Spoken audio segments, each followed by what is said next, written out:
Bizim riyaziyyatdan açıq dərsimiz var, qonaqlarımız gəlib. Gəlin onları salamlayaq. Hoş gəldiniz. Əyləşin.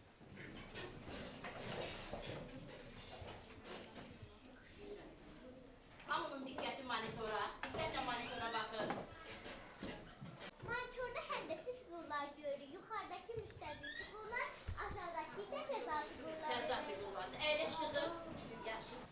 Kim deyər? Yuxarıdakı həndəsi figurlarla aşağıdakı figurların fərqi nədir? Kim deyər? De görüm Cəmilə qızım. Yuxarıda gördüyümüz həndəsi figurlar müstəvi, aşağıda gördüklərimiz isə təzad figurlardır. Təzad figurlardır. Gəlin o figurları sayaq. Vüsal başda görüm. Müstəvi figurlar kvadrat, dairə. Bəsdir, arxasını sablova Xədicə. Düzbucaqlı, üçbucaqlı, beşbucaqlı, altıbucaqlı. Altıbucaqlı. Aha. Sonra arxasının nazlı. Düzbucaqlı prizma, kürə, Aha, aşağıdakı. kürə, konus, silindir, piramida, Piramida. Aha, düzdür. Yaxşı. Kim deyər bəs mənə? Yuxarıdakı figurları biz necə qruplaşdıra bilərik? Həndəsi figurları. De görün qızım. Biz yuxarıdakı figurlarla kvadratla düzbucaqlı qruplaşdıra bilərik. Qruplaşdıra bilərik. Necə qruplaşdırar? Nəyə görə onları Yuxarıdakı qruplaşdırırıq dörd biz? tərəf var, dörd bucağı var. Düzbucaqlının da dörd tərəf var, dörd bucağı var. Düzdür. Əyləş qızım, sağ ol. Yaxşı, Ayşıqlar, bax, bugünkü bizim dərsimiz dörd bucaqlılara həsr olunur. Gəlin baxaq görək, hansı dörd bucaqlılar təsvir olunmuş şəkildə buyur görün qızım. Düzbucaqlı. Aha, düz bucaqlı. Sonra hansı həndəsi figurdur? Nurlan? trapesiya, Trapesiya. Sonra de görüm. Rom. Sonra de görüm Nazlı. Paralelogram. Düzdür. Sonra de görüm Nuray.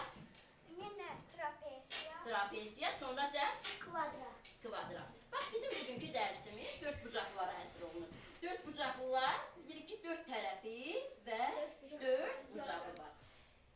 Baxın görün, bax trapesiyanın da. Görürsünüz yuxarıda da trapesiya var, aşağıda da trapesiya təsvir olunmuşdur. Düzdür? Trapesiyanın, kim deyər? Trapesiya nəyə deyilir? Kim deyər? Trapesiya nəyə deyilir? Trapesiyanın oturacaqları bir-birinə nədir? Paraleldir. Oturacaqları bir-birinə paraleldir. Ayşıqlar, bax bu trapesiya dörd bucaqlı figurdur. Həm də o bərabər yanlı trapesiyadır. Düzdürmü? Görürsünüzmü? Onun eyni zamanda bucaqları da, yan bucaqları da bir-birinə nədir? Bərabərdir. Sonra aşağıdakı trapesiya nəzər yetirək. Deyin görün, bəs bu necə trapesiyadır? Kim deyər? De görün Nuray. düzbucaqlı trapesiyadır. Çünki bucaqdır, düzdür qızım. Yaxşı, bəs bu hansı həndəsi fiqurdur? Rombdur. Kim deyər? İlyas da görür. Rombdur. Rombdur. Əyləş oğlum. Yaxşı, kim deyər? Bəs romb nəyə deyilir? De görüm. Rombun bütün tərəfləri bir-birinə bərabərdir. Amma rombun qarşı tərəfləri düz deyil. Rombun qarşı tərəfləri paraleldir. Rombun 4 tərəfi var. Rombun 4 tərəfi. Aha, kim təkrar edir onun dediklərini rombun? Kim deyər? Cəmile de görüm qızım. Rombun tərəfləri bir-birinə bərabərdir. 4 tərəfi də bərabərdir. Aha. Rombun 4 tərəfi də bərabərdir. Rombun qarşı tərəfləri bərabər və paraleldir. Bərabər və paraleldir. Amma Eyni zamanda qarşı bucaqları da düz bucaq deyil. qarşı bucaqları düz bucaq deyil və 4 bucaqlıdır. 4 bucaqlıdır. Yaxşı. Yaxşı. Bəs uşaqlar bu hansı həndəsi fiqurdur? Paralelogramdır. Bax uşaqlar çox vaxtı paralelogramla rombu qarışdırırlar. Paralelogramla rombun əsas xüsusiyyəti odur ki, paralelogramın deməli, rombun biz marker kimdə var uşaqlar? Marker verib görmə. Rombun diagonallarını çəkdikdə bu diagonallar düz bucaq altında kəsişir. Amma paralelogramın diagonallarını kəsdikdə isə bunlar görürsünüz diagonalları düz bucaq altında kəsişməyib. Çox vaxt bunu qarışıq salırlar. Bayaq Sevil də dedi ki, müəllimə rombun qarşıdır, bütün tərəfləri bir-birinə bərabər olan, bir də qarşı bucaqları bir-birinə bərabər olan müstəvi həndəsi fiqurdur. Düzdürmü qızım? Sən bayaq orada nəsə səhv demişdin. Sonra deməli, bax burada sizə veriləndə həmişə paralelogramla rombun fərqini aydın oldu sizə? Dördbucaqlı. Bir düz xətt üzərində yerləşməyən 4 nöqtədən və onları ardıcıl olaraq birləşdirən 4 parçadan ibarət olan həndəsi fiqurdur. Həndəsi fiqur. Kim o fiquru adlandırar uşaqlar? Kim çıxıb adlandırar? Minarə çıx adlandır. Gəl görün qızım, gəl dur. Biraz kim deyər uşaqlar?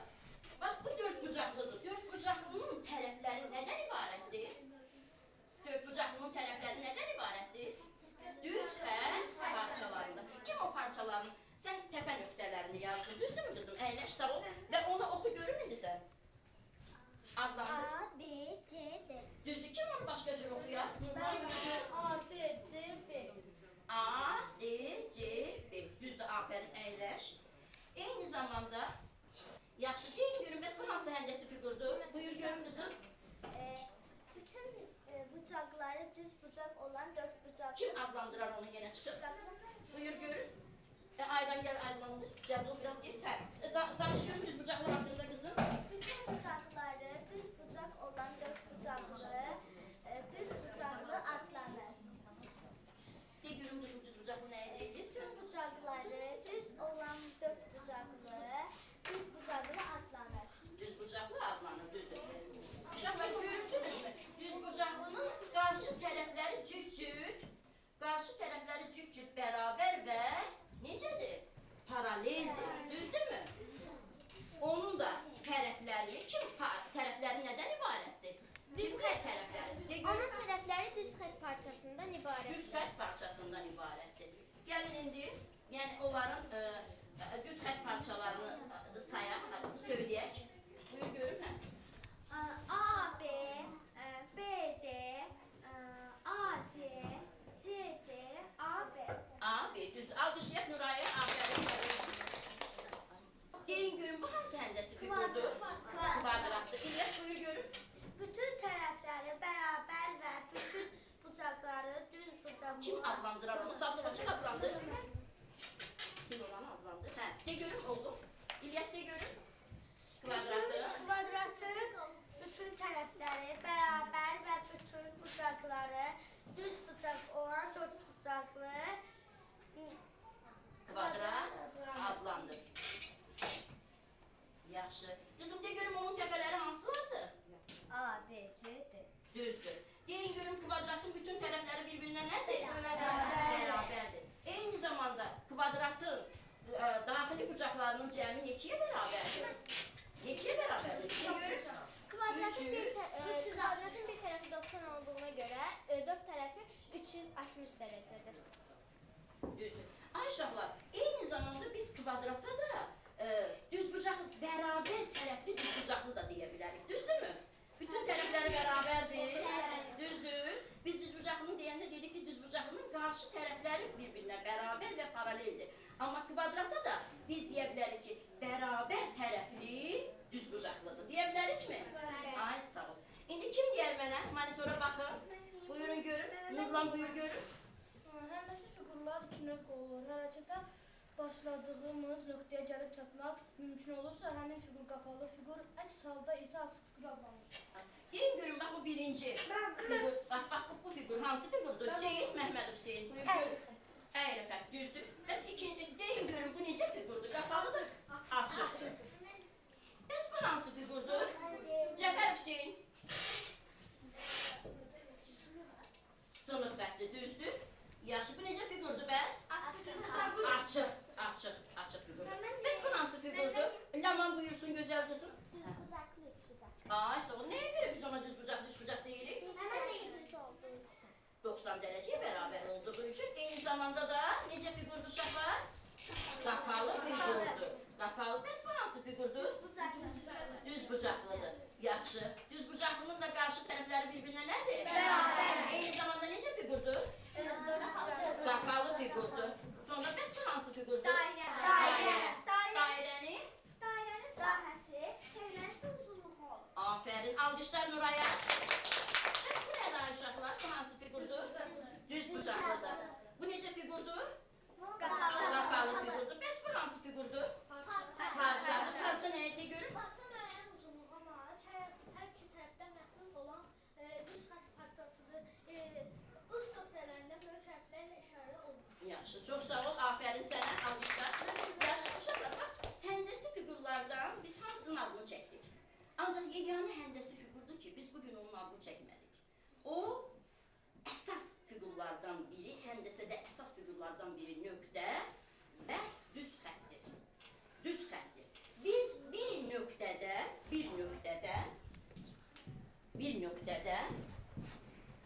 bir neçə düz xət keçir, istədiyimiz qədər düz xət keçirdə bilərik. İstədiyimiz sayda düz xət keçirdə bilərik.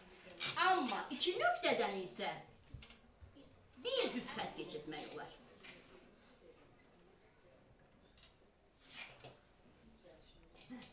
Deməli, hansını öyrəndik bugün? Həndəsi fiqur, eyni zamanda nöqtədir. Baxın görün bura. De görün kim deyər? Aysel desin görün. A, B, C, D kvadratın təpə nöqtələri. Kim göstərir A, B, C kvadratın təpə nöqtələrini? Buyursun görün. Nuray bir göstər, Cədul.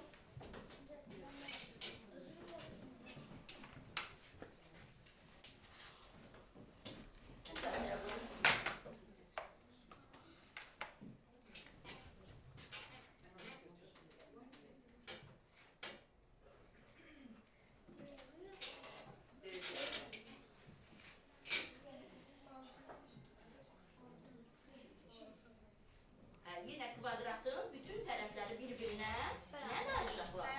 Yine təpə nöqtələrini kim oxuyar? Buyur görüm Aysel. A, B, C, D. C, D təpə nöqtələri. Eyni zamanda kvadratın bütün tərəfləri bir-birinə nədir? Bərabər və paralel. Yaxşı. Kim deyər? Düzbucaqlının perimetrini tapmaq üçün nə etmək lazım? Buyur görüm. Düzbucaqlının bir tərəfdən çıxan tərəfləri onun uzunluğu və eni adlanır. Düzbucaqlının böyük tərəfi onun uzunluğu, kiçik tərəfi isə eni qəbul olunur. Düzbucaqlının uzunluğu A, eni B, perimetri P ilə işarə etsək tərifindən alarıq ki, P bərabərdir 2 vurulsun A üstəgəl B olur. Düzdür. Düzbucaqlının perimetrini başqa üsulda da hesablaya bilərik. Düzdür. Amma hansı üsulda kim deyər? De görüm. A vurulsun ki, B vurulsun ki və yaxud da A üstəgəl, B üstəgəl, A üstəgəl, B. Düzdür. Gəl yazıları lövhədə qızım.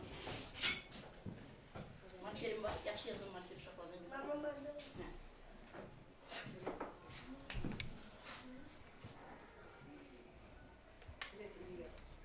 Cəmlə iri yaz görünmür.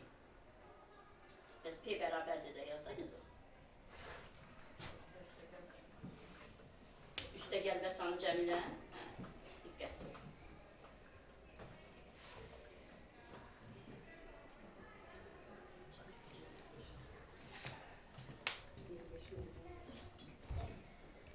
Yaxşı, kim deyər? Bəs kvadratın perimetrini necə tapırıq? Nazlı desin, gözəldir. Kvadratın tərəfinin uzunluğunu A ilə işarə etsək, tərəfə görə onun perimetri üçün P bərabərdir 4A üstünü alarıq. Ay, sağ ol. Aferin Nazlıya. Deməli, kvadratın da perimetrini tapmaq üçün tərəfini A ilə işarə elədik və 4'ü A-ya vurduq. Yaxşı ki, bu tapşırığı oxuyaq. Üstad oxu görün. Hansı fiqurlar müstəvir, hansılar fəzal fiqurlardır? Fiqurların tipinə görə ayrı. Kim deyər uşaqlar? Kim deyər? Ömər. Ömər de görüm. Ömər niyə mi kaldırmışlar? Hə, müstəvir fiqurlarını say görüm hansılardır? Müstəvir kvadrat, Aha, ardıcıllıqla say. Birinci fiqur hansıdır? bucaqlı, Düz bucaqlı. Sonra? beş bucaqlı, Sonra? Altı bucaqlı. Aşağıya bax indi. Aşağıda nə təsvir? Xatun desin arxasını. Üç bucaq və dairə və kvadrat. Düzdür. Sonra biz fəzal fiqurlarını necə ayırardıq? Buyursun görün mənə Aydan. silindir, Aha. piramida, Ardıcıl say da kızım. Ardıcıl say. Ardıcıl say. silindir, Konus. Birinci fiqur hansıdır? Konus. Aha. konus, piramida, Aha. prizma, Düz bucaqlı prizma.